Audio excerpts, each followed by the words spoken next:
نور ناہید آموسی شام کے دھندے کی تیاریوں میں مصروف اور آئینہ تھامے زلفیں سنوار رہی تھی کہ دروازے پر دستک ابھری۔ نشست گاہ کے کیوڑ صرف بھیڑ دیے گئے تھے، دروازے کی کنڈی نہیں چڑھائی گئی تھی، اور ایسا شاذ و نادر ہی ہوا تھا کہ کسی نے کھلے دروازے پر دستک دی ہو۔ سوڈانی خادمہ چیفو بھی، جو ابھی ابھی اسے لباس پہنا کر فارغ ہوئی تھی، اس دستک پر حیران رہ گئی کیونکہ دروازہ تو کھلا تھا۔ آموسی نے کہا، دیکھ تو کون ہے؟ پھر خود ہی بڑبڑاتی رہی، فدیمہ کا چھوکرا ہوگا، کل ملی تو کہنے لگی ذرا اپنا سونے کا ہار تو بھجوا دینا، پہن کر سردار ہنانی کی دعوت میں جاؤں گی، شاید چھوکرا ہار لینے آیا ہوگا۔ چیفو دروازے کی طرف چلتے چلتے رک گئی اور پلٹ کر سرگوشیانہ لہجے میں بولی، جانتی بھی ہو فدیمہ کو چیزیں لوٹانے کی عادت نہیں، 1 ماہ پہلے آئینہ منگوایا تھا مگر ابھی تک واپس نہیں کیا، اور آج سونے کا ہار؟ میں ہار بھجوانے کا وعدہ کر چکی ہوں۔ ارے کوئی لو تو نہیں لکھ دی؟ تو دروازہ کھول۔ چیفو اپنی نوجوان مالکن کی عادت پر دل ہی دل میں کڑتی اور منہ میں بڑبڑاتی پھر آگے بڑھی، تم تو کچھ کہو گی نہیں، میں خبر لیتی ہوں اس چھوکرے کی، آئینہ بھی یہی لے کر گیا تھا۔ پھر اس نے آگے بڑھ کر ایک جھٹکے سے کیواڑ کھول دیے اور حیران و ششدر سی پیچھے ہٹی۔ دروازے پر مہرتاب کھڑا تھا، وہ یگانہ اصل مہمان جو ماہ نیسا کی تیسری رات اسی بالا خانے پر ٹھہرا تھا، اور جب وہ چلا گیا تو نور ناہید کئی دن کئی راتیں اس کی تلاش میں بھٹکتی رہی تھی۔ چیفو مہمان کو دیکھتے گھبرا سی گئی اور تعظیماً جھکتی ہوئی بولی، سلام سلام۔ آموسی آئینے پر جھکی رخسار کے قریب کاکل کو خم دے رہی تھی، وہ اسی حالت میں پوچھنے لگی، کون آیا ہے چیفو؟ خود ہی دیکھ لو نا۔ خادمہ بڑی تیزی سے نوجوان مالکن کے پاس پہنچ گئی۔ آموسی نے آئینے سے سر اٹھایا اور پلٹ کر دیکھا تو آنکھوں پر اعتبار نہ آیا، 2-3 بار پلکیں جھپکائیں مگر منہ سے کچھ نہ بولی۔ مہرتاب نے کھلے دروازے کی چوکھٹ میں کھڑے کھڑے اس کے چہرے پر ابھرنے والے تاثرات اور آنکھوں میں گھومتے ہوئے سوالات کا جائزہ لیا۔ نور ناہید، کیا اندر آنے کے لیے نہیں کہو گی؟ آئیے صاحب، تشریف لائیے۔ چیفو ایک بار پھر جھک گئی اور کلاوہ کاٹ کر دوسرے کمرے میں چلی گئی، شاید وہ دونوں کو تنہائی میں گفتگو کا موقع دینا چاہتی تھی۔ آموسی ہاتھ میں آئینہ لیے حیران سی بے جان سی کھڑی تھی، جیسے حقیقت کا ادراک کر رہی ہو کہ جو کچھ دیکھ رہی ہے یا جو کچھ نظر آ رہا ہے کہیں وہم تو نہیں۔ اور مہرتاب چوکھٹ میں بدستور کسی بت کی طرح کھڑا غالباً اس بات کا انتظار کر رہا تھا کہ وہ خود اجازت دے تو پاؤں دہلیز کے اندر رکھے۔ 2-4 لمحے اسی حالت میں گزر گئے، نہ مہرتاب نے اپنی بات دہرائی نہ ناہید نے زبان ہلائی، لیکن اپنے عجیب سے رویے کا احساس ہوا تو خشک لہجے میں جس سے کسی جذبے کا اظہار نہیں ہوتا تھا بولی، اندر آ جاؤ نا، دروازے میں کیوں کھڑے ہو؟ مہرتاب ہولے ہولے چلتا جیسے دیوتا خواب میں چلتے دکھائی دیتے ہیں آگے بڑھا اور عین ناہید کے سامنے رک کر اس کی گہری آنکھوں میں جھانکتا ہوا بولا، ناراض ہو مجھ سے؟ نور ناہید نے کوئی جواب نہیں دیا۔ دن کا اجالا اس کی آنکھوں میں دم توڑ رہا تھا اور شام کی سیاہی زلفوں کی لہروں میں بہہ رہی تھی۔ وہ اس کی خاموشی اور سردمہری کا مطلب سمجھتا تھا، پھر بھی ایک شوخ و شنگ لڑکی کو اس طرح حسرت و یاس کی تصویر بنی دیکھ کر درد کی ایک لہر اس کے دل کو چھوتی ہوئی گزرنے لگی۔ تم نے جواب نہیں دیا میرے سوال کا۔ نور ناہید کیا جواب دیتی؟ اس کے پاس اس سوال کا کوئی جواب تھا ہی نہیں۔ اس کے نتنے پھڑکنے لگے اور ہونٹوں کے کنارے تڑپنے لگے، پلکیں آپ ہی آپ بھیگتی چلی گئیں، پھر آنکھوں سے آنسو ٹپک پڑے۔ دونوں ہاتھوں سے منہ ڈھانپ کر مڑی تو آئینہ ہاتھ سے گر کر ایک چھناکے سے ٹوٹا اور وہ خود بستر پر ڈھیر ہو گئی۔ بس یہی ایک چھناکا جو آئینہ یا نور ناہید کا دل ٹوٹنے سے پیدا ہوا مہرتاب کے ہر سوال کا جواب تھا۔ یہ کیفیت دیکھ کر اس کا اپنا دل غوطے کھانے لگا اور آگے بڑھ کر اس کے قریبی بستر پر جا بیٹھا۔ آموسی تکیے میں سر دیے رو رہی تھی۔ مہرتاب نے آواز دی، نور ناہید، مگر یہ آواز کہیں ڈوب کے رہ گئی۔ آخر اس نے ہمت کر کے ایک بار پھر اسے بلانے کی کوشش کی۔ میں جانتا ہوں تمہارے دل کو صدمہ پہنچا ہے، مگر رونے سے کیا فائدہ؟ جواب میں وہ صرف اس کی سسکیاں سنتا رہا۔ مہرتاب اس کے روگ سے واقف تھا اور جانتا تھا کہ وہ ملتے ہی شکایات کا پٹارا کھول دے گی۔ وہ اس کی ساری شکایتیں، تمام گلے شکوے سننے کے لیے تیار تھا، مگر آموسی نے لفظوں کے بجائے آنسوؤں کو اپنی شکایتوں کے اظہار کا ذریعہ بنایا، اور اسی بات نے مہرتاب کو پریشان کر دیا۔ جب وہ کئی لمحوں تک بستر پر اوندھی پڑی سسکیاں لیتی رہی تو وہ بے چین ہو کر بولا، کچھ کہو گی یا چلا جاؤں؟ چلے جاؤ، میں تمہیں بلانے نہیں گئی تھی، خود آئے ہو تم۔ الفاظ تلخ اور کڑوے تھے مگر ان سے ایک جذبے کا اظہار ہوتا تھا اور وہ جذبہ غالباً یہ تھا کہ وہ خود آئے تو جاتے کیوں ہو، میرے تڑپنے کا تماشا دیکھتے رہو۔ واقعی یہ تماشا ایک ایسے شخص کے لیے کسی سزا سے کم نہ تھا جو پہلی ہی ملاقات میں ہمدردی کا دعویٰ کر بیٹھا تھا۔ تمہیں کچھ اور بھی کہنا ہے؟ ہاں، صرف یہ پوچھنا ہے کہ میں نے تمہارے ساتھ کبھی کوئی برائی کی تھی؟ تمہیں کوئی نقصان پہنچایا تھا؟ تمہاری کوئی رقم لوٹ لی تھی؟ یہ کیا کہہ رہی ہو؟ ایسی تو کوئی بات نہیں ہوئی۔ تو پھر تم نے مجھے دھوکہ کیوں دیا؟ میرے گھر سے منہ اندھیرے میں کیوں بھاگ لیے؟ میری سہیلی کی مورتی کیوں لے گئے حالانکہ میں نے اسے بیچنے سے انکار کر دیا تھا؟ بے شک مجھ سے غلطی سرزد ہوئی، مگر میں نے دل میں ٹھان لی تھی کہ تم سے ملوں گا تو معذرت کر لوں گا، جرمانہ بھر دوں گا۔ اب جو جی چاہے سزا دے لو۔ اگر جرمانہ ہی بھرنا تھا، سزا ہی بھگتنی تھی، تو دوسرے دن پلٹ کر کیوں نہیں آئے؟ مگر تم آنا ہی نہیں چاہتے تھے۔ ادھر میں تمہیں کہاں کہاں ڈھونڈتی پھری، کہاں کہاں بھٹکتی رہی، مجھے زہرہ جمال کے گھر کے چکر بھی کاٹنے پڑے۔ نہ جانے وہ کیا سوچتی ہوگی۔ تمہاری تلاش میں پیدل چلتے چلتے تھک کر چور ہو گئی، بدن ٹوٹنے لگا، بخار آ گیا، کئی روز بستر پر پڑی تڑپتی رہی، لیکن تم نے پلٹ کر خبر نہ لی، یہ بھی پوچھنے نہیں آئے کہ بدنصیب مر گئی ہے یا بھی کچھ جان باقی ہے۔ تم تو میرے دکھ بانٹ لینا چاہتے تھے نا، مگر نیا زخم لگا کر چلے گئے۔ تمہاری اظہار ہمدردی محض مجھے بے وقوف بنانے کے لیے تھی۔ میرے پاس خلوص کی جو پونجی رہ گئی تھی اسے بھی لوٹ کر لے جاؤ۔ بتاؤ کیا بگاڑا تھا میں نے تمہارا؟ کہتے کہتے آنکھوں سے پھر آنسوؤں کی دھار پھوٹ پڑی اور وہ بستر پر ڈھیر ہو کر سسکیاں بھرنے لگی۔ آنسوؤں کے ساتھ ساتھ اس نے لفظوں کی صورت میں بھی اپنے دل کی بھڑاس نکال لی تھی، لیکن مہرتاب محسوس کر رہا تھا کہ ابھی اس کے زخموں کا علاؤ ٹھنڈا نہیں ہوا، ابھی اس کے پاس کہنے کے لیے بہت کچھ ہے، جبکہ خود مزید کچھ سننے کی وہ تاب نہ رکھتا تھا۔ نور ناہید کی گلوگیر آواز، جلے کٹے لفظوں اور پلکوں سے ٹوٹتے آنسوؤں نے اس کے دل کو کچوکے دیے۔ کیا مجھے معاف نہیں کرو گی نور ناہید؟ واپس آنے میں تاخیر ضرور ہو گئی، لیکن میں لوٹ آیا ہوں، اٹھ کر میری طرف دیکھو تو صحیح۔ آموسی ابھی تک سسکیاں بھر رہی تھی۔ مہرتاب کے الفاظ زخمی دل پر مرہم کا کام کر گئے۔ اب وہ اس کی صفائی کا بیان بڑی توجہ سے سن رہی تھی۔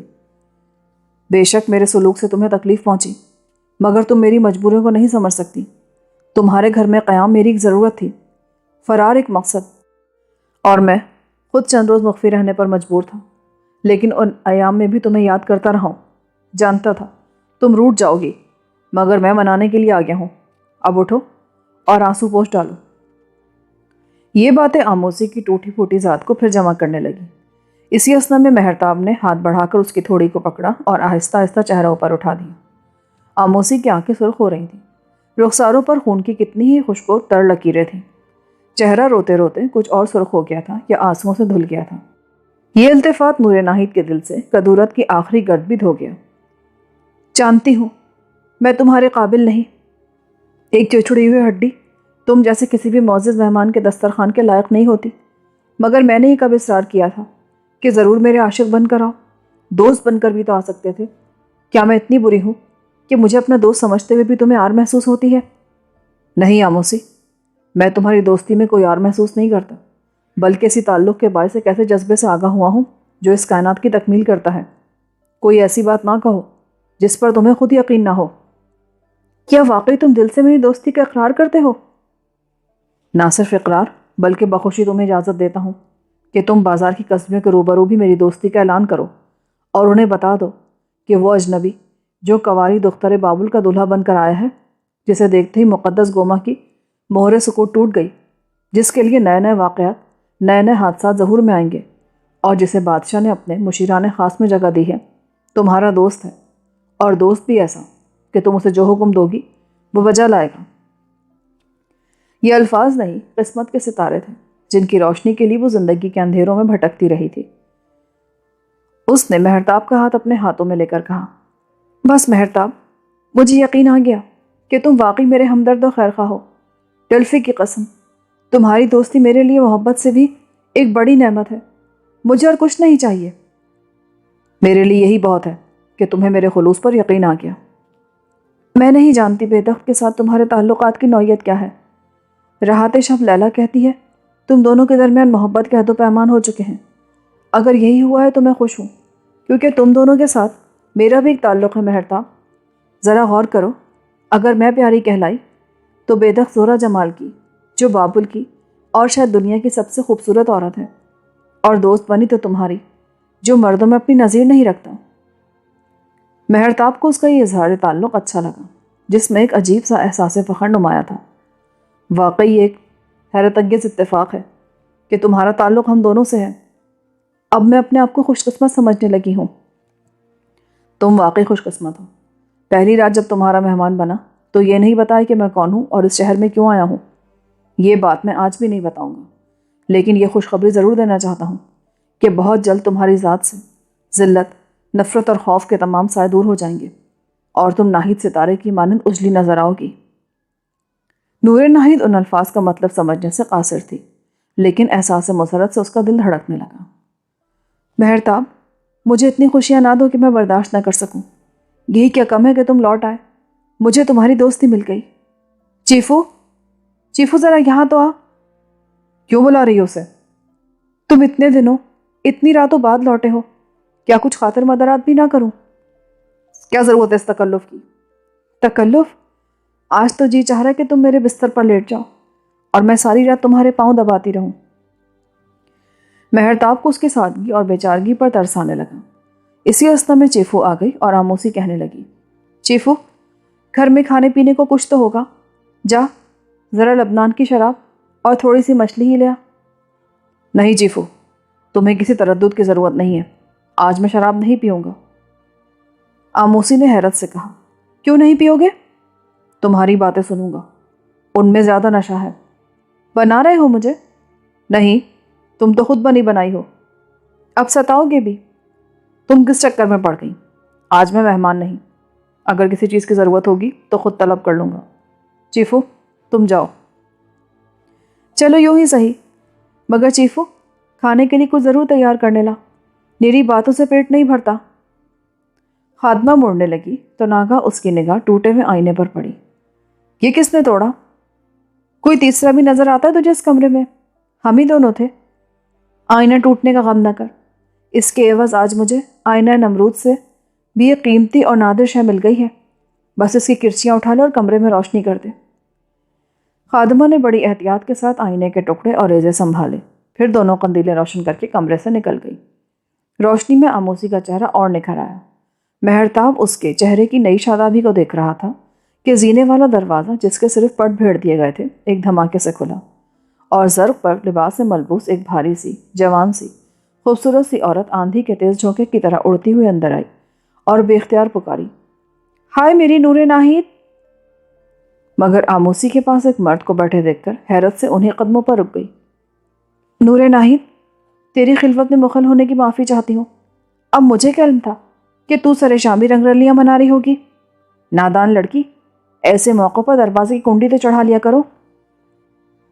آموسی اور مہرتاب نے بیک وقت رخ موڑا اور آنے والی کو دیکھا۔ نور ناہید فوراً ہی کھڑی ہو گئی۔ ارے فدیمہ، میرا تو خیال تھا تو اپنے چھوکرے کو بھیجے گی، مگر خدا دھمکی، شاید سوچتی ہوگی کہ میں اسے ٹال دوں گی، لیکن چیفو سے پوچھ لینا، میں نے ہار کے بارے میں اسے بھی ہدایت کر دی تھی۔ ارے وہیں کو ٹھٹک کے رہ گئی، آگے آ جا۔ فدیمہ، جو ایک دعوت پر جانے کی خاطر گھر سے پوری طرح بن ٹھن کر نکلی تھی، ایک غیر مرد کو دیکھ کر بری طرح ٹھٹک گئی، بلکہ گمسم ہو کے رہ گئی، کیونکہ معاملہ محض غیر مرد کا نہیں تھا، یہاں تو صورتحال ہی کچھ اور تھی۔ اور آموسی کے پاس وہی البلا جوان نظر آیا جسے چاند کی تیسری رات بھی اس کے ہمراہ وہ دیکھ چکی تھی۔ مہمان کو دیکھ کر کہاں کھو گئی تو؟ آ، تیرا تعارف کرا دوں۔ یہ میری سہیلی فدیمہ، بہار حسن ہے، بڑی شوخ، خوش مزاج اور منہ پھٹ ہے، تم اس کی کسی بات کا برا نہ ماننا۔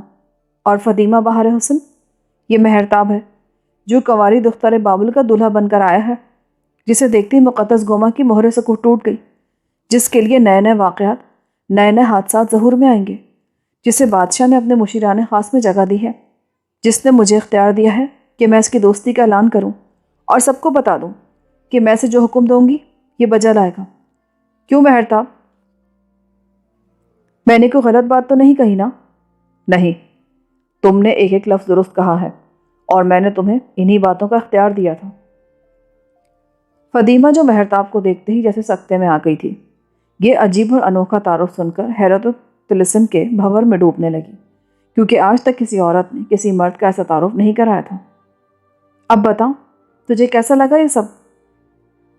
نور ناہید، میں مبارکباد دیتی ہوں کیونکہ تجھے ایک ایسا دوست مل گیا ہے جسے دیکھ کر دیویاں بھی پاگل ہو جائیں۔ کہیں تو پاگل نہ ہو جانا۔ میری بات تو چھوڑ، مگر ہر کسی کے سامنے اس کی دوستی کا اعلان نہ کرتی پھرنا، ورنہ قصبے اور طوائف تو کیا، معزز بیگمات و خواتین بھی تیری دشمن بن جائیں گی۔ میری جوتی سے تو اپنی کہہ، میں بھلا کیوں تیری دشمن ہونے لگی؟ اگر جلوداروں کا سردار ہنانی ہی میرے شکنجے میں آ جائے تو غنیمت ہے، مگر وہ موٹو ہر بار بچ نکلتا ہے۔ ارے ہاں، یاد آیا کہ سردار ہنانی دعوت کس خوشی میں دے رہا ہے، تجھے نہیں معلوم؟ بادشاہ نے اسے ہیرے جواہرات انعام میں دیے ہیں اور جلوداروں کی سرداری کے ساتھ ہیکل بلمردوگ کی حفاظت بھی سونپ دی ہے۔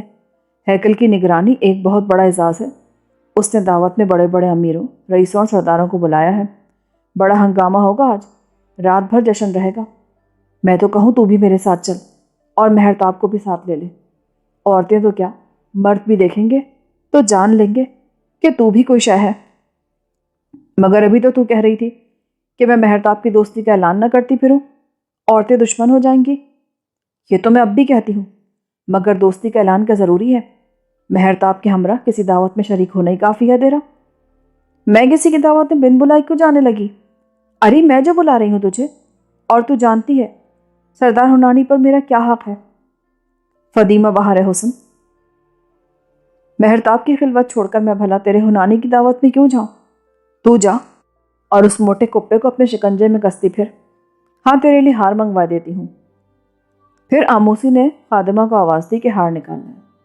چیفو کو ہرگز پسند نہ تھا کہ اس کی مالکن اپنی اشیاء کسی کو دے، مگر اسے حکم کی تعمیل کرنا پڑی۔ وہ ہار لے کر آئی اور فدیمہ کی طرف بڑھا کر بولی، پہلے کا آئینہ بھی دیا تھا، اگر فارغ ہو گیا ہو تو بھجوا دینا۔ اور جلی کٹی سنا کر لوٹ گئی، ہاں ہاں بھجوا دوں گی۔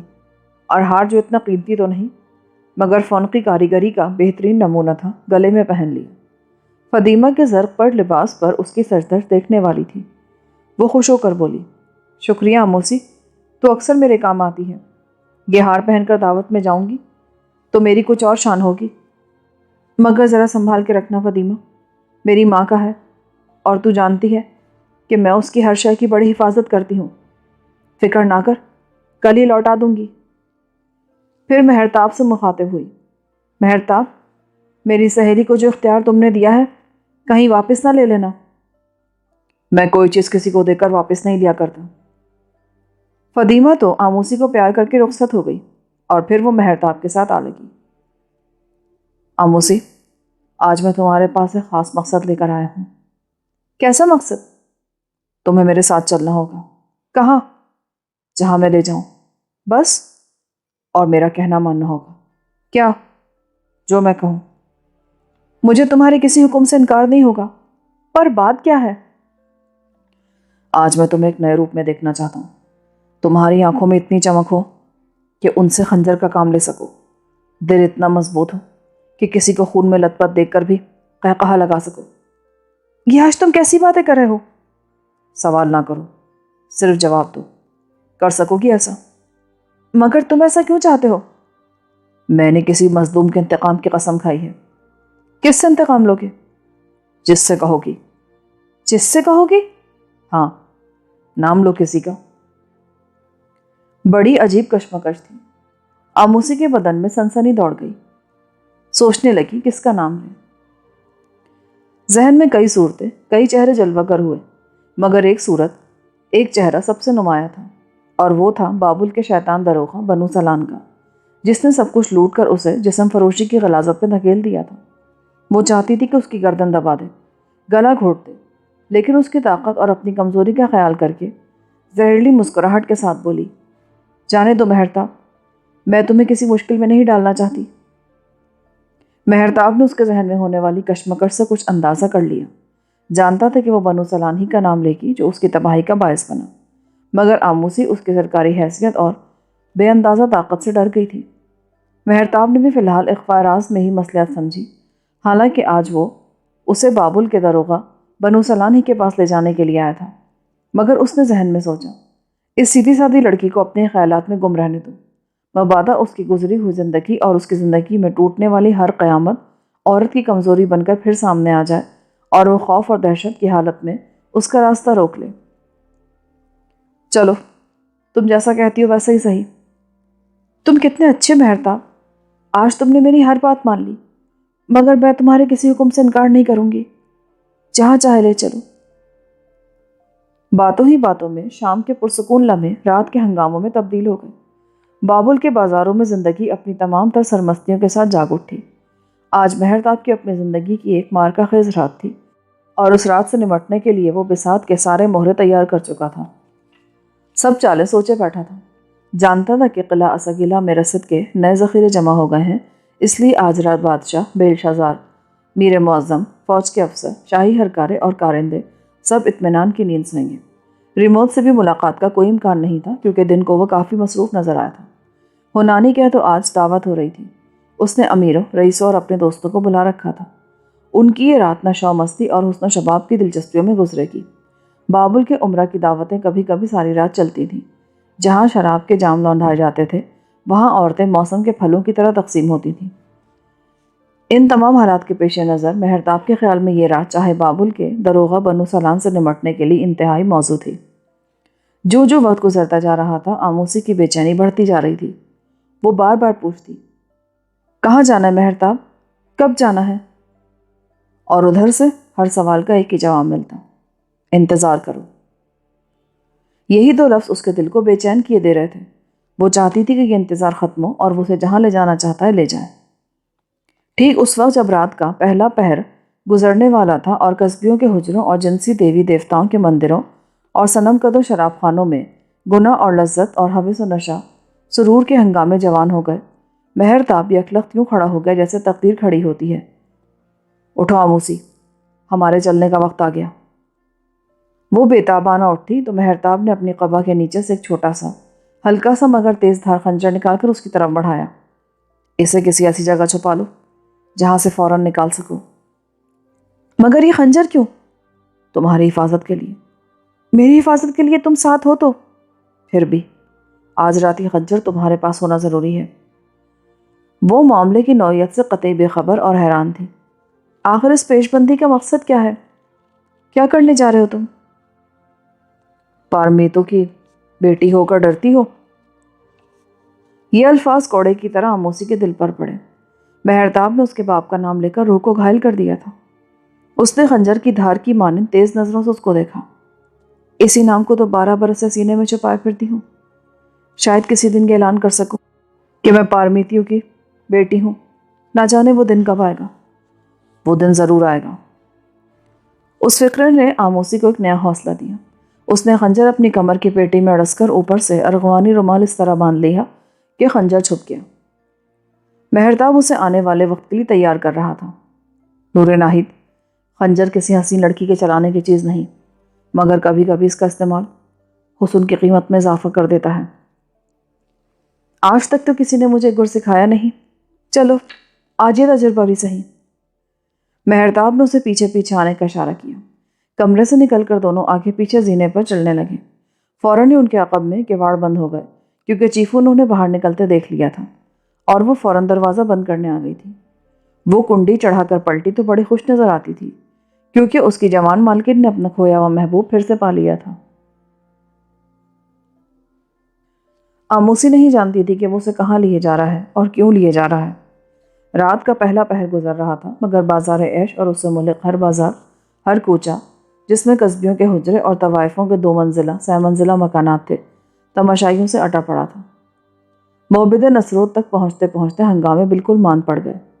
وہ بازاروں کی رونق پیچھے چھوڑ آئے تھے۔ یہاں تو بس اکا دکا لوگ نظر آتے تھے۔ سرمنڈے پجاریوں اور ان کے گاہکوں کی نظروں سے بچتے بچاتے وہ گلی عبور کر کے موبد نصروت کے پچھواڑے پہنچ گئے، جہاں ایک قدیم عمارت کے کھنڈر دور تک پھیلے تھے۔ آسمان پر آخری راتوں کا چاند روشن تھا۔